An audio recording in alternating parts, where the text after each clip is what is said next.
everybody. Welcome to the Truth Will Set You Free show. I'm your host, Linda Diane Wattley, and this is brought to you by TLBTV and the Liberty Beacon Project. And you know how I feel about my guests. My guest today is Deborah Fletcher. She is an advocate for those who have any concerns or dealings with weight loss surgery, anything to do with weight loss struggles, period. And I am so amazed with her because her heart was full because of her journey. It was so full that she didn't want other people to have to learn in the way that she had to learn.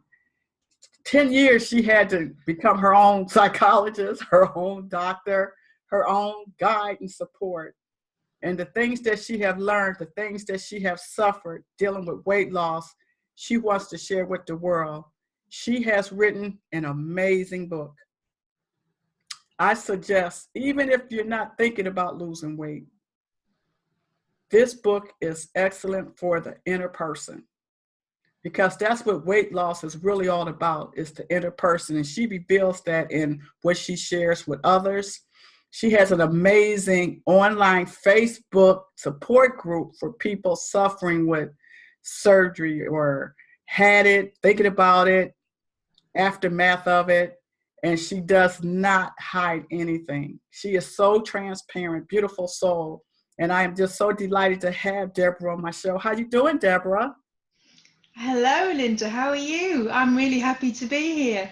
And you in the UK, right? Yes, I'm in the UK, and it's 10 o'clock night time here, so it's a bit dark. Sorry. Okay, where I want to start at is because I like for people to see that you had steps leading to that moment, to a certain point.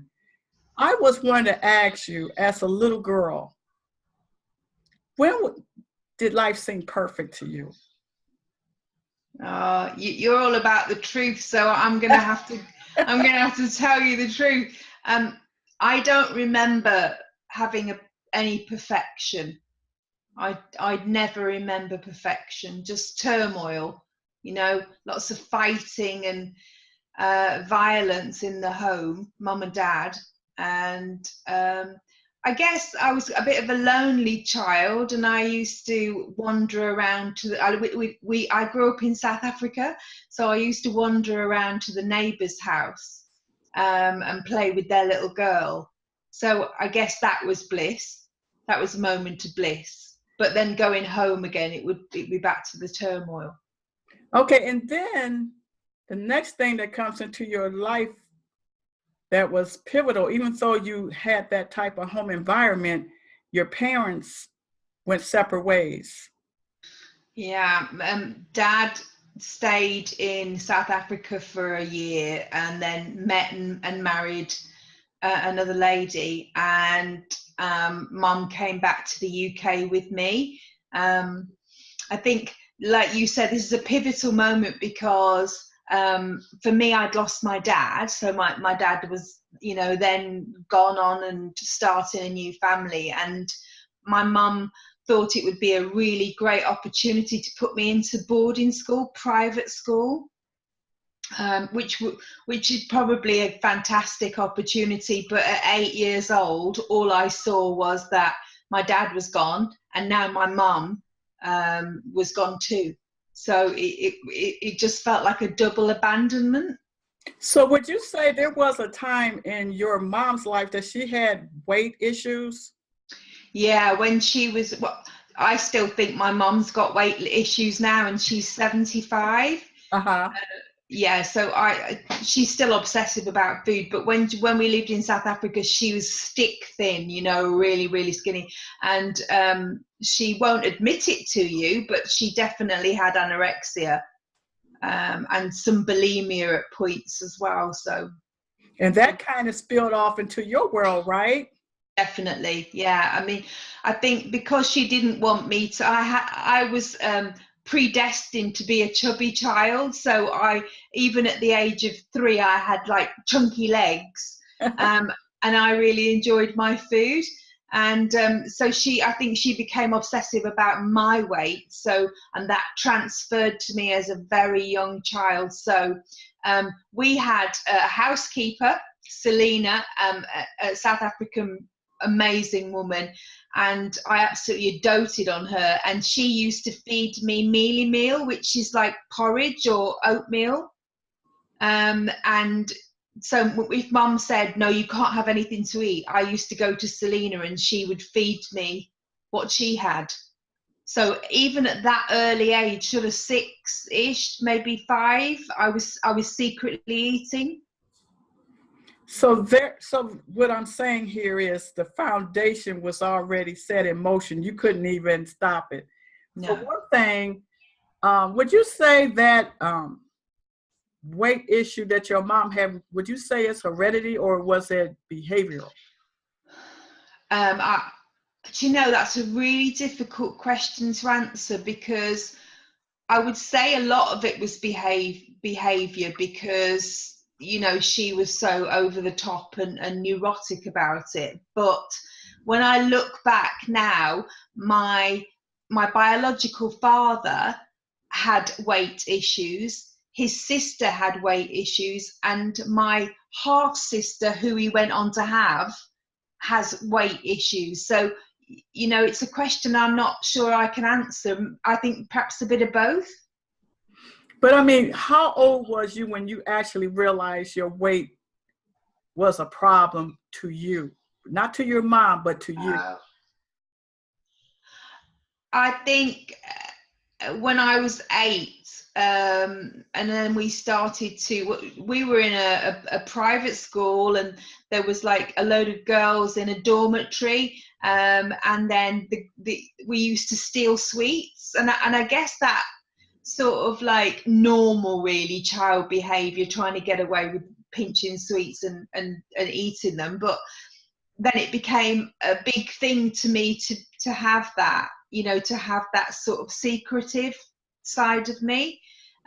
So 8, that it became a problem. And then my mum would come and pick me up sort of like 6 or 8 weeks into half term. So I hadn't seen her for like 2 months. She would come and pick me up, and the disappointment on her face, because I would, I'd maybe put on a few pounds.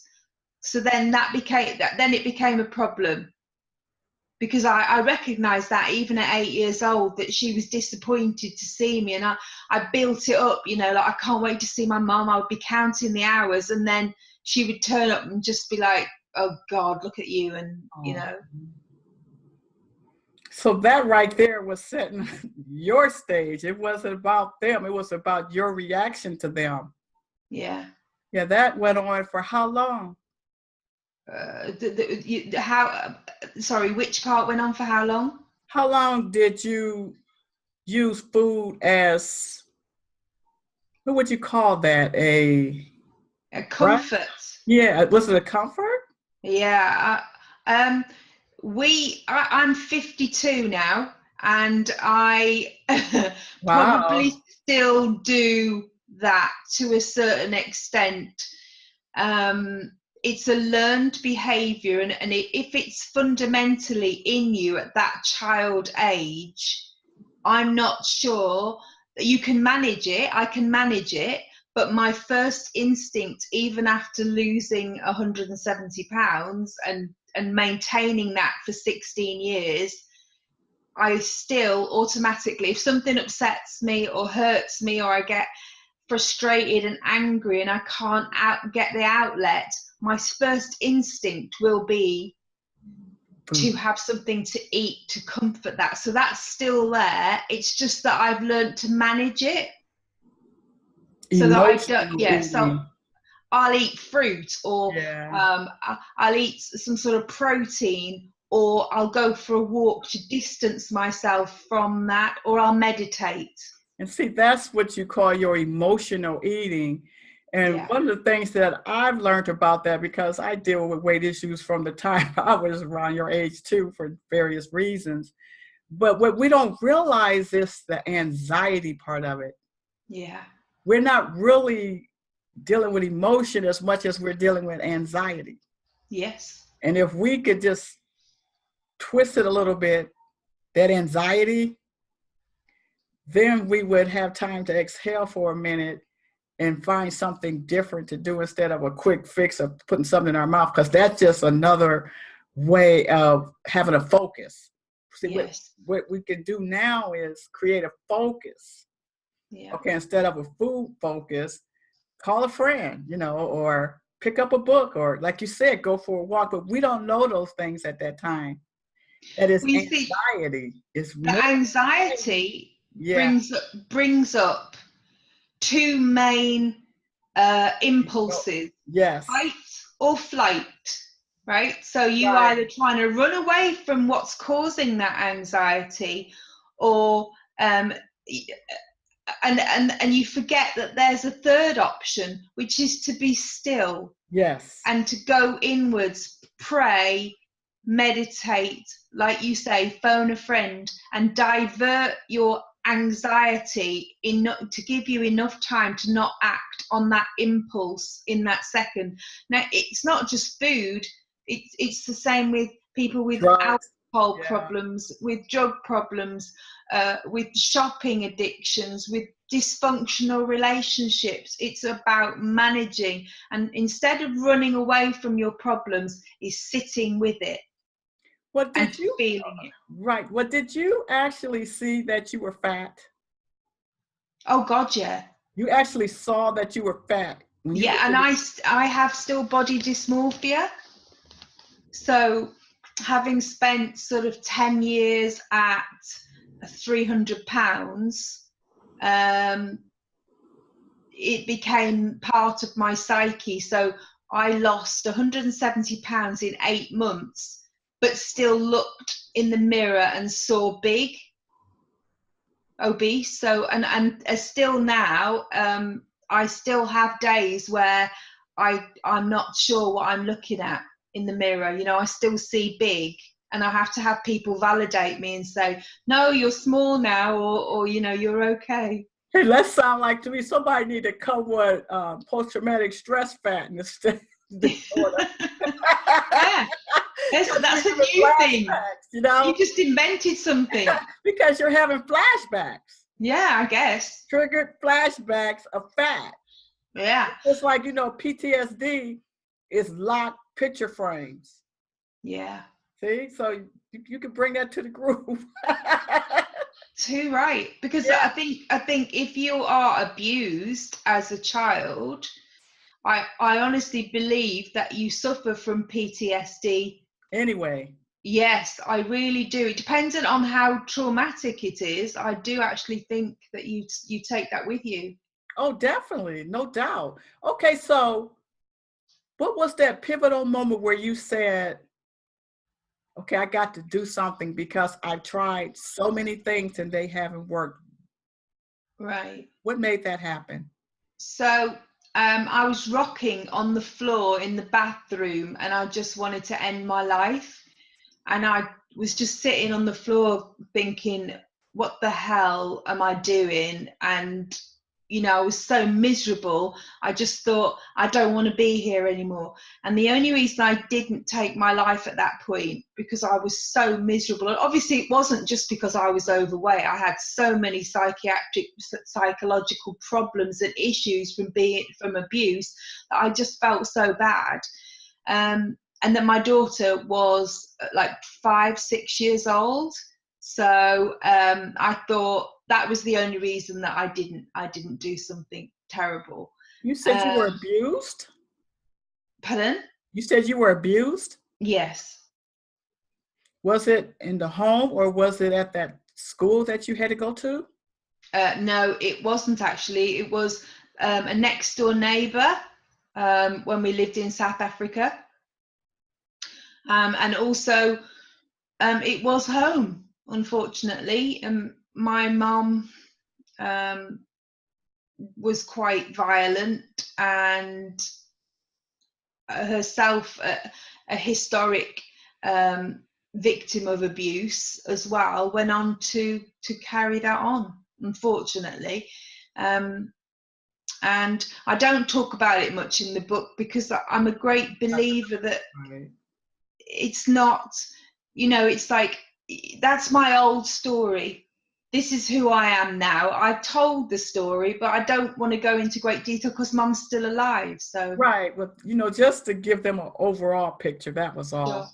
I Yeah, yeah, understand that and I respect that too, but I just didn't realize that that had occurred also. And I just wanted to make sure that people understand that this contributes to weight gain and weight issues. It's definitely. connected. It's abandonment, all those different elements, just like you said, the abuse, the abandonment, and no embrace. Yes. That You know all those what? things contributed to the day that you decided to go under the knife. Yes, I walked up to the top of the stairs and my knees were killing me. They were really hurting because I was so big. I was out of breath and I'd only walked up a few steps and I thought, right, I need to do something because I'm going to die, you So know? was you ever, you said you was out of breath or Yeah, just just hurting? walking up the stairs, just because I was so big. Uh, And I was sort of like out of breath because I was so large on my frame. so And how did you, okay, go ahead. no, sorry. And then I just thought I've got to do something. So I went on the internet, started looking at weight loss surgery. Now, this is 16 years ago. So it wasn't as common as it is now. And I found the surgery that was right for me and thought, okay, I'm going to do it. And I actually paid for it myself. I self-funded. And that's where I started the start of my journey, shall we say. But what made you come up with that surgery, though, of all things to do? Because I'd tried everything else.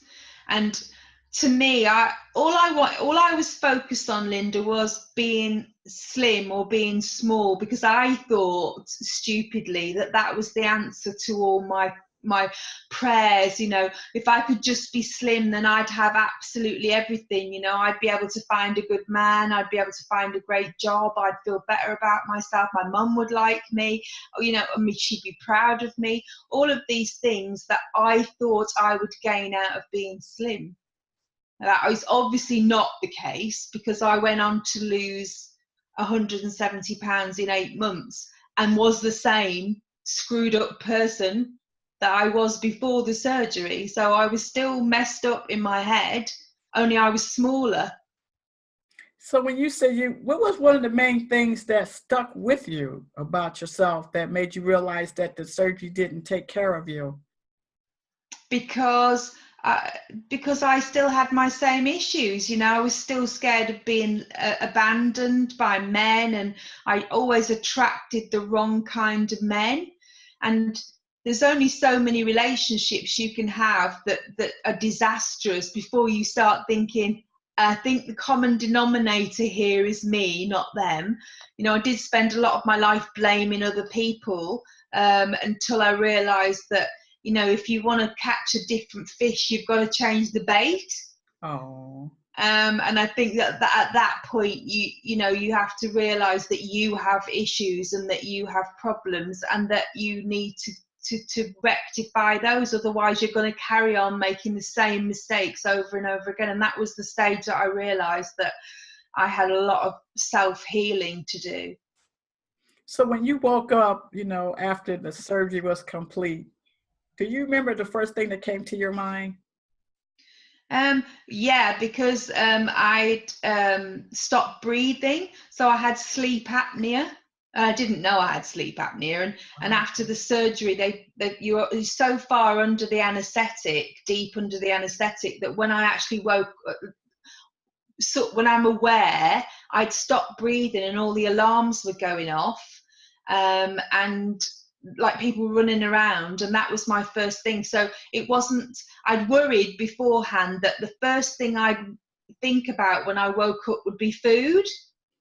That's what I worried about before. I kept thinking, I'm going to wake up and I'm going to be like, what am I going to do with my emotions now? What am I going to do with my anxiety? I can't eat. And actually it wasn't. The first thing I thought was, I'm glad to be alive. So when you started eating, what was one of the first things you noticed happened to your body? The first time I ate after surgery, So painful, so painful. I think you just think in some way that you're not gonna be able to eat as much, but you're not prepared for the fact that you can only have 2 or 3 sips of water, and the pain is excruciating. So as the water goes down in drips, your stomach and everything, because it's so it's had this massive surgery on it, it's so painful, and then you get this build-up of gas, and honestly it's a dreadful, dreadful thing. So actually you hate food in the first few days, and then they go on to introduce you to like soft foods and maybe a soup or something like that, but the pain is terrible, and it does take quite a few weeks before you get to eat sort of a normal food. I think the first thing I enjoyed was peanut butter.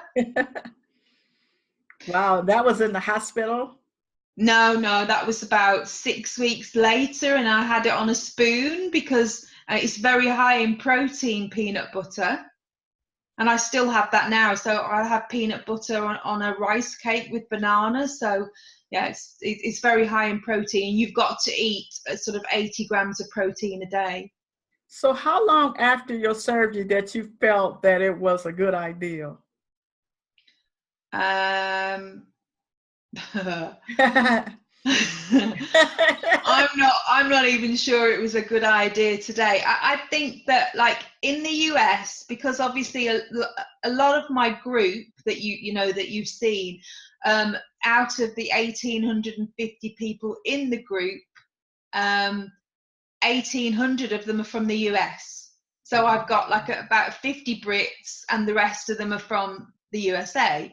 So I get a very different perspective, because in the UK we don't get much therapy, and in the US you have to jump through hoops, and you get a lot of therapy before, during, and after surgery. It's still not a perfect system, but it's better than the UK. In the UK, I didn't get any therapy. I got a guy sit down opposite me the day before my surgery and said, "Do you know what weight loss surgery is?" And I said yes, and he said, "Okay, you've passed the assessment." Okay then. So that was it, tick. And that was my psychiatric assessment. So for me, therapy is all important. And I think now, as an older person, as an older woman, that if I'd had the right therapy as a younger woman, I don't think I'd have got to that stage. I think I'd have been able to find ways of coping with the anxiety rather than eating it. So would you say you kind of like, in some ways, leaning people away from it? I would never ever tell anybody don't do it. I would never ever tell anybody to do it. What I do in my group is open people's eyes and make them aware, because most of that I've got some really nice, lovely people in my group who are at different stages. Some are thinking about surgery, some are having surgery tomorrow, and some are sort of 12 years, and there's all that array of people in between. So I'd never say to them don't have surgery, but what I'd say is go in with your eyes wide open, because it's not a quick fix, it's not an easy ride. And like what I've learned from my group is that people are still struggling 12 years on, 13 years on with it. So they lose the weight initially. So the first year, most people lose the majority of their weight after weight loss surgery. And then old habits, old behaviors return. So they stall, or there are quite a few marriage issues after weight loss surgery, because when you lose weight, then you start to work on your self-esteem, and the old relationship that you had, right, doesn't work the same. Not everybody, some husbands and wives are supportive, but some relationships will not survive weight loss surgery because the old dynamics are not the same. So my husband, when I was before I had the surgery was a feeder. So so he was 22 years older than me, because I was looking for my father, you see. I was looking for a father figure. So I married a man that was much older than me, and he was safe. And because he had such a young wife, he had to keep me there. And what he used to do was feed me. So he'd go to the shop and he'd bring me, junk food and chocolate and stuff like that all the time. So when I lost the weight, there was no dynamic there anymore. And I sort of almost not outgrew him, because that sounds terrible, but outgrew the relationship. So, so there's all that going. There's a lot to take on board, and there's a lot to think about when you are facing this surgery. Also, I had a lot of complications, and I've had 8 surgeries since. I've nearly died once. So I had complications. So I got peritonitis, so like gangrene in my intestine. And so I've had a rough time. So I think people should just be aware of the possible side effects and the possible things that may go wrong with it. It's not a quick fix, and you've still got to work on this. So would you say it's because of the reconstruction of the gastric system, the stomach system, that's caused you to have all those surgeries?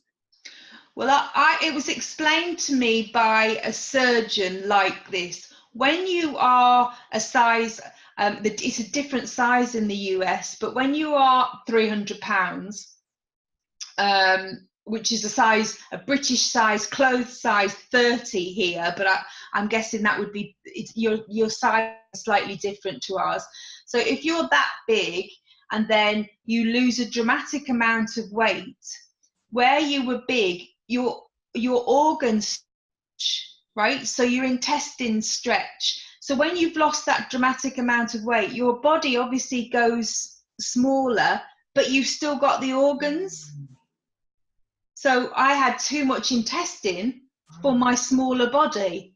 So the intestine then became, I can't even think of the word. I can't think of the word, Linda, I'm sorry. It twisted. I twisted bowel. So it twisted, but then it stayed twisted. So if it twisted and untwisted, everything was fine. It was just very painful. But on this point, it twisted and stayed twisted. So nothing was going down, nothing was coming up, and then it developed poison. So I wouldn't have been here if the doctor hadn't recognised what was going on and actually done emergency surgery. But that's not a common thing. It's just something that happened to me. It does happen, but it's not the majority of people just sail through their surgery. Wow, that sounds painful. Yes. So tell me this, when did you have your real heartfelt laugh? Oh, do you know what? I've always had a good sense of humour, even when things are really bad, and I've always been able to laugh at myself as well. So I think I've always been able to have a good laugh. Well, growing up with my cousins, when we came back from South Africa, I was particularly close to one of them, and we used to laugh all the time, So I think I've always been able to have a laugh, even when things have been terrible. So when did you realize that you was going to have skin removal? You had to have that too, right? Sure. How did you decide where to start with that? Yeah, well, when I was in that idealistic thing where I thought, right, I'm going to have the surgery, lose the weight, everything's going to be perfect. What you don't take into consideration is you lose your hair, you have to take vitamins for the rest of your life. You have all this excess skin to deal with. So I think sort of 8 months after when I'd lost all the weight, I had an apron of skin left behind, and my chest was just like an old sock with a ping pong ball at the end of it. It's like, can you? It was not attractive. How did that feel? I mean, for what you had went through and Oh, what you was expected, was that traumatic to your mind? yeah, because really for me, and this is just me talking about me, because I'm not a judgmental person, and I think people are beautiful, but for me, I swapped one ugly for another. But that's just me. So I'm not saying other people are ugly. That's how I felt. You know, I'd swap this obese body for a slimmer body, but with all skin hanging off it. So, you know, I think you can't have any skin surgery for about a year and a half. So at a year and a half, I went and I had my thighs lifted, and I had my chest uplifted and made smaller, if you know what I mean, because I Right. had a very Took big care of bust. it. Yeah. Yeah. Um, and Wow. then about 5 years later, I had a tummy tuck. So, and that's the only, that's it. That's the surgery I've had. Wow. So when did you actually fall in love with your body? Um, do you know what? Even after I'd had the surgery, I still had this tick list of, right, I've got to get this done, I've got to get my arms done, I've got to get my boobs done again, and and then I've got to get because after a while, any skin surgery reverts. So it will drop after a while anyway. So this is quite a big commitment that you make, you know. Boobs need to be done every 10 years. So like this is not a one-off thing. You need to commit to it. And so when I'd had that surgery, I had this tick list. I'm going to have this done, I'm going to have this done, I'm going to have this done. And then I wasn't able to do it for financial reasons for a while.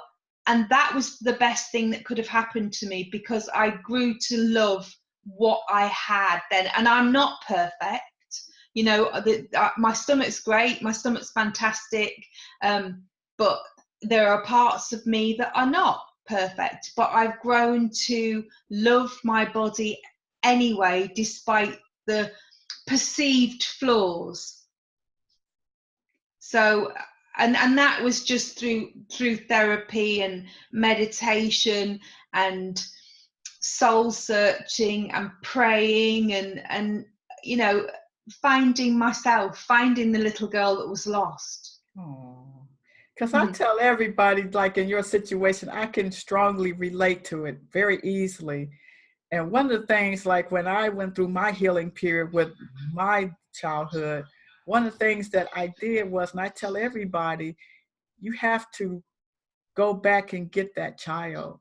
Yeah. And you have to realize from that day forward that the first child that you will ever have in life is you. You're the Yeah. first child that you will ever have. And that child is depending on you to make some good choices and decisions.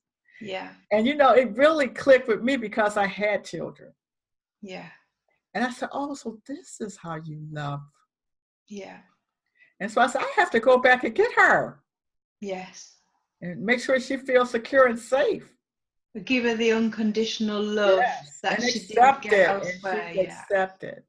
Yeah. All that is so important. You're the first child Yeah. that you will ever have. Yeah.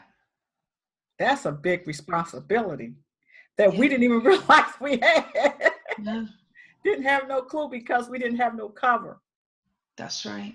to even That's right. know what it was like, you know? But you know that now, but didn't that make you a wonderful, are you not a wonderful mother because of that? I Because was a wonderful mother first. yeah, That's how I learned what yeah, was missing for Linda. It was because I yeah, was a wonderful mother. It didn't go the other way first. no, Or close, because I wasn't even here. You know, yeah, like for me, I was just not here. I yeah, was just moving from point A to point B, you know. yes. I had no identity per se, you Wow. know. But then I came to life, and when I did, I said, my eyes is open. They would never be closed again, Yeah. you know. And what a gift to the world. Yes. I also saw where your sister was pivotal in your life too, because she introduced you to The Secret. She did, yeah. So what part did that play to bring you, launch you forward? The fact that people have faith, okay, and they call it different things. You can call it God, you can call it the universe. As long as you believe in a higher being, it doesn't matter what people call it. I believe there's a God, and that, you know, the universe has power and energy, and that we're really all one, that we really are all part of each other, and so that all came from that book, because I think I'd always known that on some level, even as a child, but then it was beaten out of me, or, you know, knocked out of me, that sort of spirit and that want to be around other people and to love other people, and so it became very buried. And then over the years, you know, like you said, I just existed more than anything else, and just went through the motions. And then so when she introduced that book to me, it sort of brought it all together, and I understood that we were all one, and that if you gave out positive energy and you gave out love, that's what came back to you. Equally, if you gave out negative energy and you gave out anger, that's what was attracted back to you. So it was, that book was sort of pivotal, because it was like, though, of course, you know, all these years, like, but all of a sudden it just made sense to me. So when did you come to realization that you was not supposed to keep this experience to yourself? Writing the book took me a while, Linda, because I didn't want to drag up the past for my mother's sake. Now, my mother's had cancer, and so, you know, I mean, everybody's life's limited anyway, but like, I don't know how long I've got her and everything. So I put off writing it, but I wanted to share it, because I'd been on different little Facebook groups before I started my own group. I'd been on Facebook groups, and I could see people were going through the same pains that I'd gone through. And I just, instead of just reaching a couple, I wanted to reach more people. So that's when the idea for the book came, and then I wrote it, and then I sort of sat on it for a while thinking, should I release it? Will anybody want to read it?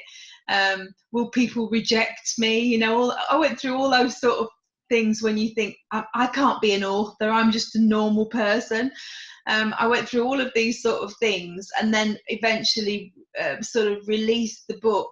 But I did it because I just wanted to reach as many people as possible in the world, and just by opening up, you know, by saying, this is what I went through, and hopefully I reached somebody that had gone through a similar path, and I wanted them to avoid a lot of the mistakes and the rubbish that I'd been through, so that they had an easier life.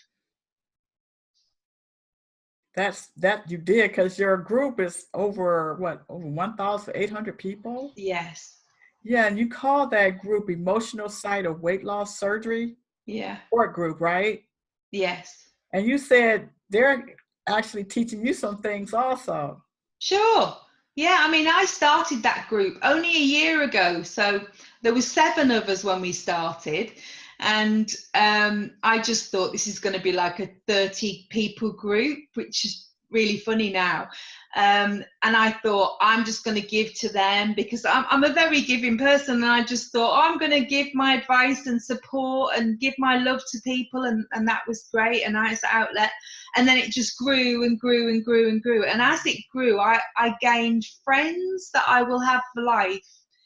And I learned so much from them.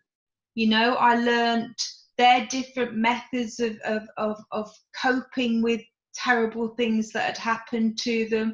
I learned that they had similar patterns of behavior that I had. So then I could not only learn from them, but then use that to strengthen the message that I was giving out. Okay, if you had 3 messages that you would like to tell people about weight loss surgery, just 3, had to narrow it down, because people's attention span, you know how it goes. What would be the 3 most important things that you would want them to understand? Okay. Don't think it's a quick fix. That's the first one. Work on your mind and your spirit and finding yourself as much as you work on your body. And I don't know what the third one would be.